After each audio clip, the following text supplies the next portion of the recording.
ರಾಜ್ಯ ಸರ್ಕಾರದ ಈ ನಿರ್ಧಾರವನ್ನು ರಾಷ್ಟ್ರದ ಒಂದು ಹಂತಕ್ಕೆ ನಾವು ತಗೊಂಡು ಹೋಗೋದಾದರೆ ಎಲ್ಲೂ ಕಾಣದೇ ಇರತಕ್ಕಂಥ ಒಂದು ಅದ್ಭುತವಾದ ಒಂದು ವಿಶೇಷವಾದ ಒಂದು ನಿರ್ಧಾರವನ್ನು ಕರ್ನಾಟಕದಲ್ಲಿ ನಾವು ನೋಡಿದ್ದೀವಿ. ತಾವು ನೋಡ್ಬೋದು ಶಕ್ತಿ ಯೋಜನೆ ಅಂತೇಳಿ.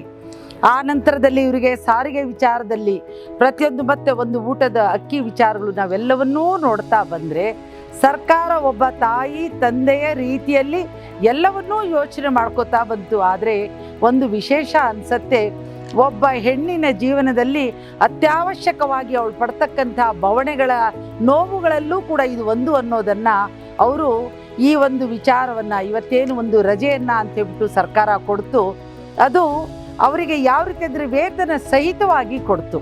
ವೇತನ ರಹಿತ ಅಲ್ಲ, ಇದು ವೇತನ ಸಹಿತ. ಅಂದರೆ ನಾವು ಒಂದು ಯೋಚನೆ ಮಾಡಬೇಕು, ಗಾರ್ಮೆಂಟ್ಸಿಗೆ ಹೋಗ್ತಕ್ಕಂಥ ನನ್ನ ತಾಯಂದರು, ಎಷ್ಟೋ ಜನ ಬಡ ಮಹಿಳೆಯರು ಎಷ್ಟು ನೋವು ನಲಿವು ಎಷ್ಟೇ ಇದ್ದರೂ ಕೂಡ ಆ ನೋವನ್ನು ತೋರಿಸ್ಕೊಳಿದ್ರೆ ಅವರು ಓಡಾಡ್ತಕ್ಕಂಥದ್ದನ್ನು ಗಮನಿಸ್ತಿರ್ತಕ್ಕಂಥ ಸರ್ಕಾರ ಕೇವಲ ತನ್ನ ಕುಟುಂಬಕ್ಕಾಗಿ ಯೋಚನೆ ಮಾಡೋರನ್ನು ನೋಡಿದ್ದೀವಿ.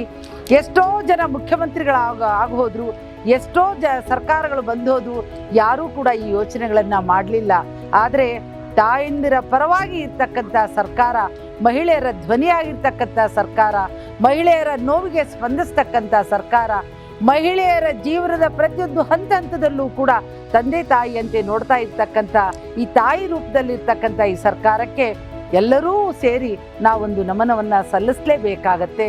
ಹಾಗಾಗಿ ಈ ಸರ್ಕಾರದ ನನ್ನ ಸನ್ಮಾನ್ಯ ಮಾನ್ಯ ಮುಖ್ಯಮಂತ್ರಿಗಳಾಗಿರ್ತಕ್ಕಂಥ ಸಿದ್ದರಾಮಯ್ಯಜಿ ಅವರಿಗೂ ಇದರಲ್ಲಿ ಒಂದು ನೆನಪು ಮಾಡ್ಕೋತಾ ಇದ್ದೀನಿ.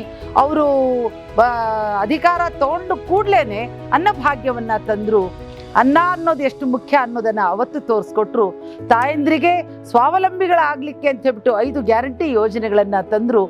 ಈಗ ಆಕೆಗೆ ಒಂದು ದಿನದ ರಜೆಯ ಅವಶ್ಯಕತೆ ಇದೆ ಅನ್ನೋದನ್ನು ಕೂಡ ಅವರು ತಂದಿರತಕ್ಕಂಥ ಈ ವಿಚಾರಕ್ಕೆ ನಾವೆಲ್ಲರೂ ಕೂಡ ನಮನವನ್ನು ಸಲ್ಲಿಸೋಣ ಅಂತಕ್ಕಂಥ ಮಾತನ್ನು ನಾ ಹೇಳಲಿಕ್ಕೆ ಇಷ್ಟಪಡ್ತೀವಿ.